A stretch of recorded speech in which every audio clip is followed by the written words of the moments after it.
नमस्कार, आप the Z+ देख रहे हैं। जैसा कि हमने आपको पहले वीडियोस में बता दिया है कि बिहार में चुनाव होने हैं, जिसमें कि प्रथम चरण का जो चुनाव है उसमें अरवल जिला आता है। यहाँ पे प्रथम चरण में चुनाव होने वाले हैं। अरवल जिला पे फोकस करने के पीछे में अपना मकसद ये है कि ये जो ज़िला है पहले नक्सल प्रभावित जिला में इसकी गिनती होती थी। यहाँ पर काफ़ी वोट बहिष्कार होता था। यहाँ पर मंचलों की एक कहना कि एक झुंड चलती थी जो कि चुनाव को प्रभावित करते थे। इस बीच हम अरवल पहुँचे हैं और यहाँ के जिलाधिकारी रविशंकर चौधरी जी से बातचीत करेंगे और ये जानने की कोशिश करेंगे कि 2020 बिहार विधानसभा चुनाव में जो पहले की जो चीज़ें घटित होती थी उसमें इस बार क्या परिवर्तन देखने को मिलेगा और किस तरह से यहाँ की जो टीम है वो काम करेगी असामाजिक तत्वों से को रोकने से। सर, इस बार को जो अरवल जिला है वो पहले से नक्सल प्रभावित जिला रहा है, इसका बहुत नाम रहा है नक्सल प्रभावित जिलों में। इस बार उन सब चीज़ों से बचने के लिए या उन सब चीज़ों को रोकने के लिए क्या अलग इंतजाम किए गए हैं? देखिए, सबसे पहले हम ये आपको बताना चाहते हैं कि अभी विगत लोकसभा चुनाव में अरवल जिला में बिल्कुल ही शांतिपूर्ण ढंग से मतदान हुआ। कहीं कोई भी अप्रिय घटना नहीं घटी। एक छोटा मोटा घटना हुआ था, ऐसे वैसे कुछ नहीं हुआ। तो ये तो एक उपलब्धि है हमारा विगत चुनाव का ही। और आप तो ये बात जरूर है कि अरवल जिला का जो पिछला जो इतिहास रहा है, लेकिन अब अरवल जिला पूरी तरह से बदल चुका है। उसका कारण है कि यहाँ पर जितने भी जो भी एक्सेसिबिलिटी थी पुलिस का, वो कंप्लीट हम लोगों को जितने भी उस तरह के एरिया थे सब जगह हो गया है। जहाँ भी कुछ होता है तुरंत इमीडिएट पुलिस पहुँचती है और इसलिए कभी भी ऐसे भी पूरी तरह से हम लोग इस बार के चुनाव में भी पूरी तरह से हम लोग तैयार हैं।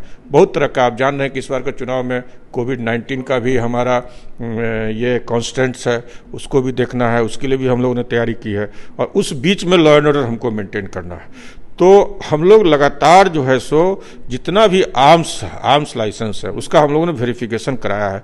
अभी तक हम लोग 570 आर्म्स लाइसेंस में से 460 लोगों का वेरिफिकेशन भी करा लिया है। और वैसे लोग जिनको आर्म्स इशू है, आर्म्स है, और वो भी फिर उसके बाद उन पर कोई कार्रवाई हुई है, कोई FIR हुआ है, कोई जेल चले गए हैं, वैसे लोगों को भी चिन्हित करके हम लोगों ने आर्म्स भी डिपॉजिट कराया है। तो इस तरह से एक माहौल पूरा बदल चुका है। और हम लोग जैसे कि शराब है, हमारे यहाँ लगातार छापेमारी हो रही है। सभी टोलों को चिन्हित करके हम लोग 10-10 छापेमारी प्रतिदिन करा रहे हैं। उसके लिए टीम हम लोगों ने गठित है और उसका रिजल्ट ये है कि अभी तक हम लोगों ने 2668 लीटर शराब की छापेमारी, शराब का बरामदगी कराया है। 116 केसेज लॉज हुए हैं, अरेस्टिंग भी हुआ है 97, 10 व्हीकल्स हम लोगों ने सीज किया। तो इस तरह से पूरा एक मैसेज है कि नहीं, अभी कुछ नहीं, और अब पूरी तरह से पुलिस मुस्तैद है, लगातार छापेमारी हो रही है। और अभी सबसे बड़ा इसमें इलेक्शन में रोल होता है प्रिवेंटिव एक्शंस का। तो हम लोगों ने 63 केसेस के तहत कुल मिला के 15 से 75 लोगों को अभी केस किया है। 15 लोग 107 का कार्रवाई कर रहे हैं और उसको हम लोग बाउंड डाउन करेंगे।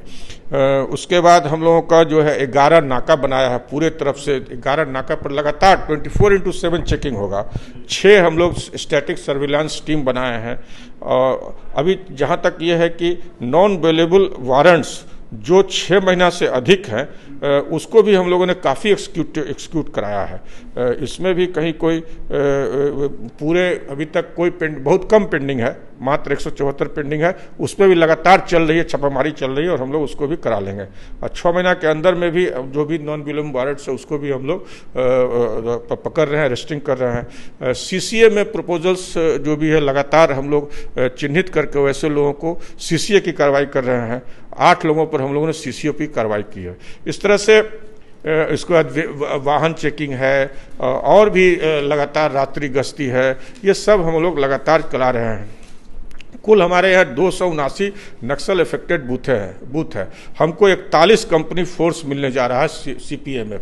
हम लोग 100% बूथ पर CPMF देने जा रहे हैं जो भी नक्सल इफेक्टेड बूथ है। रेस्ट जो बूथ है हम उनको सबको माइक्रो ऑब्जर्वर देंगे और उसके बाद वीडियोग्राफी करावेंगे। तो एरिया डोमिनेशन मेरा पहला स्ट्रेटजी है कि जैसे ही हमको फोर्स मिल जाएगा हम पूरा कंप्लीट जितने भी हम लोगों ने वल्नरेबल एरिया को तय किया उस पर एरिया डोमिनेशन करेंगे। CPMF का हम लोग डिप्लॉयमेंट करेंगे। उसके बाद पूरा जो है हमने बताया पहले भी कि गश्ती दल मेरा पूरा इंटरनल पेट्रोलिंग करेगा। रिवर्स भी हमारे सोन नदी जो पिछले सहार एरिया में आ जाता था, तो उधर से भी कुछ लोगों के इन्फिल्ट्रेशन की संभावना रहती है, तो हम लोग रिवर पेट्रोलिंग करेंगे। बॉर्डर सीलिंग पूरा हमने बताया कि 11 नाका के माध्यम से करेंगे। और डिस्ट्रिक्ट जो हमारे अगल बगल के डिस्ट्रिक्ट है उसके साथ भी मेरा कोऑर्डिनेशन रहेगा, ताकि अगर कोई भी अगर इधर का क्रिमिनल उधर जाता है या उधर से कोई अगर आता है तो उसकी सूचना मिलने पर हम लोग, और दूसरा हम लोग इंफॉर्मेशन गैदर कर रहे हैं, कॉन्फिडेंशियल इंफॉर्मेशन उसका भी कर रहे हैं। कम्युनिकेशन प्लान बनाया है कि कहीं से भी हर एक बूथ के अगल बगल में 5 लोगों का हम लोगों ने सूची बनाया है, ताकि वहाँ से भी कोई अगर हमको सूचना, उससे हमको वोटर्स में कॉन्फिडेंस बिल्डिंग हम लोग करेंगे।